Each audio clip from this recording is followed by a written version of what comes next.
गडावरील गडदेवता त्याबद्दल काय सांगाल? जर रामशेतचा लढा 4.5 वर्ष कसा चालला असेल तो याच्यात म्हणजे आपल्याला देव आठवतो बघा. आणि इथं लढणारा शेवटी शूर सैनिक आहे, हो तोही माणूस आहे. हो आणि ही एक वास्तू आहे. म्हणजे आपण आपल्या घरात सुद्धा छोट्या काळाने देवघर करतो, पण या गडावरती गडदेवता असण्याचं प्रमुख कारण म्हणजे जशी रामशेजला रामाच्या रामायणातल्या आख्यायिका आली, रामाचं मंदिर आलं, हो पण इथला सैनिक जो घरापासून लांब असेल आणि शिवाय तो रक्षणाच्या भूमिकेत आहे, सतत येणाऱ्या शत्रूच्या संकटावर देखरेख करतोय.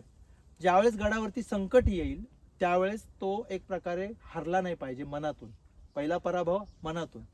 तर तो न हारता ते एक नैतिक अधिष्ठान माझ्या कार्याला आहे. मला रक्षण गडाचं करायचंय, देवांचं करायचंय, तो एक भाव. आणि त्या देवता पण तशाच बघा.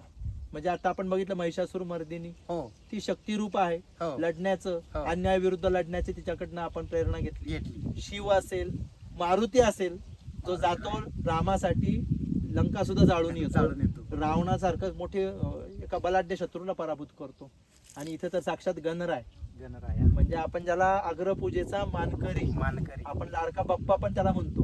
पण हा लाडका बाप्पा 14 विद्या आणि 64 कलेंचा अधिपती, हो म्हणजे तो अग्रपूजेचा मानकरी आहे.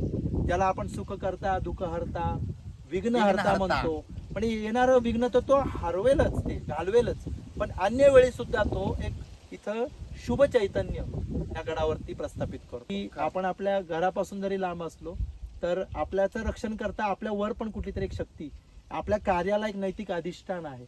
आणि हे आपलं वैशिष्ट्य आपल्या गडांचं. तसं रामशेजवर आल्यानंतर मग तुम्हाला गणराय आहेत, हो प्रभू रामचंद्र आहे, हा शिव आहेत, शिवाय आणि साक्षात महिषासूर मर्दिनी सारखं सुद्धा मंदिर आहे. हो. तर ह्याची पूजा त्यावेळेस केली जाईल. त्या सुद्धा काय मी सह्याद्रीमध्ये अनेक वर्ष झालं फिरतोय, पण ह्या ज्या गडदेवता आहेत यांच्यापासून मला खूप सारी ताकद मिळते, खूप सारी खरी एनर्जी गोष्ट. मिळते. जसं तुम्ही बोलला की सैन्य त्यांच्या कुटुंबापासून लांब असून लढायचं, येस, तसंच मी माझ्या कुटुंबापासूनही लांब येतोय. खरं. सह्याद्रीमध्ये दऱ्याखोऱ्यामध्ये हिंडतो, पण हा गणराया असेल, मारुतीराया असेल, देवाचे असे अनेक जी हे आणि आहेत. आपल्या गडांवरची किंवा आपले सगळे देवदेवता पण बघा, त्यांच्यातनं हा कायम एक धागा आहे.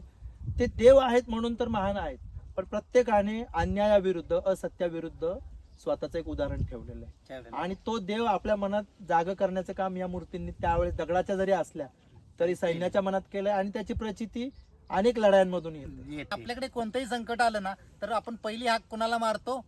देवाला. देवाला मारतो आणि आईला मारतो. आई ही साक्षात देवीचं रूप देवीचं असते. रूप आहे. त्याच्यामुळेच जय शिवराय. आणि व्हिडिओ आवडला तर नक्कीच लाईक करा. आणि ही माहिती तुम्हाला आवडत असेल तर अन्य लोकांनाही शेअर करा आणि चॅनलला आपल्या सबस्क्राईब करा.